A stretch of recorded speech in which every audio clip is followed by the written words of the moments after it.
Hello everyone, just give me a second. See how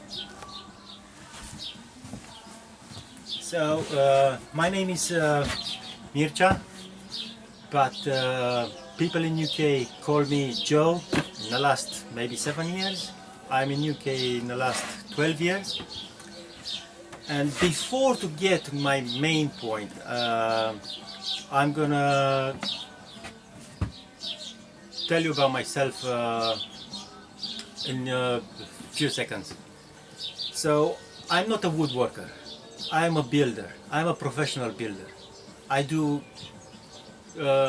painting, decorating, carpentry, brickwork, skimming, tiling, everything what is most of the jobs what require in a house.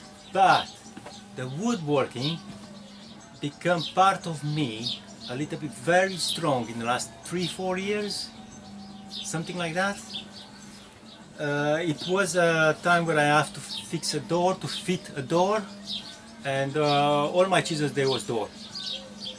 So what I did, I go on a YouTube, from where I learned quite a lot of stuff, like most of us.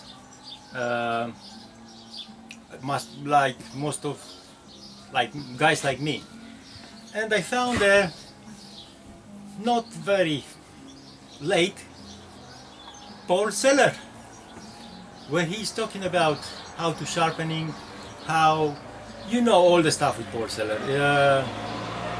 So from that point I get more and more and more and more deep in a woodworking. I start buying tools. Old tools, yes, old stuff, old chisels, planes. Later, this is very old one, yeah. Later on, of course, I do Japanese, because I heard about the Japanese planes and the Japanese steels, Japanese. We all know they are very, very good.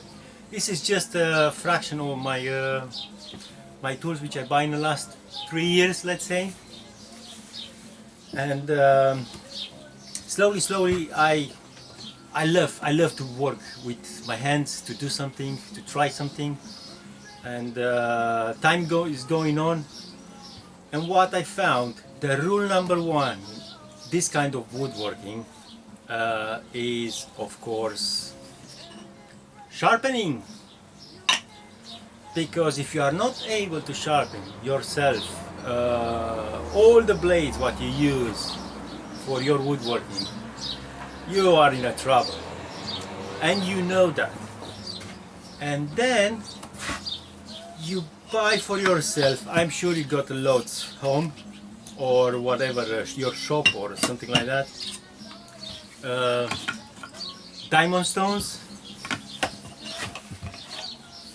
different type of diamond stones, yeah, man-made stones, like this one, for example, and you end up, most of us, with a natural stone, yeah, and you start sharpening, or maybe you use machines or sandpaper. So my main point here is, during this time I learned something just because I was working outside in a garden where I was living in Oxford. The owner was so nice and let me to do some kind of this stuff there. I say, Joe, you can work there, but if you don't use power tools, it's fine. If you don't make noise, too much noise. So I run out with water. We don't have a tap water outside. So I have to go upstairs. And what's happening? Something unbelievable is this. I took a glass. I have this barrel for a while from that time. And I start using rainwater instead to to use tap water or other solutions, expensive or something like that for honing. Yes, I found out this is like, in special the natural stones, it feels very good to me. It's like the stones told you, finally you get it. And I wish to share with you this point a while ago, but I didn't. But I did now because it was rain. I was working today was raining.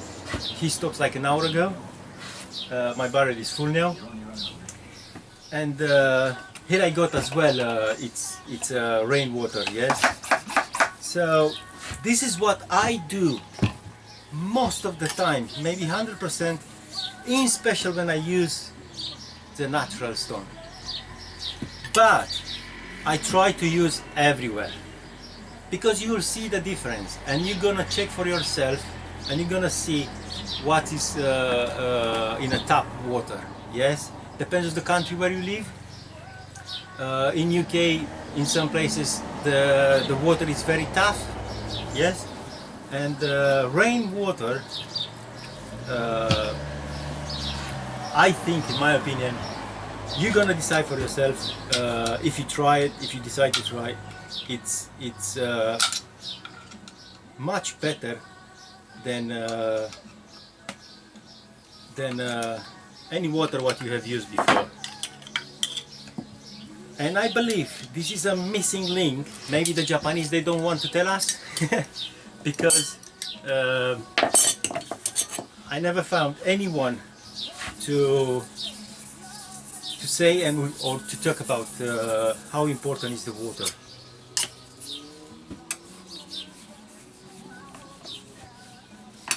That was my main point. Try for yourself, decide for yourself. It's working very good for even for Japanese chisels or blades or planes or stuff like that. For everything, even the metal, it's something extract from the ground. So if you want to protect more your stones and tools, try this. Thank you very much, and maybe see you soon.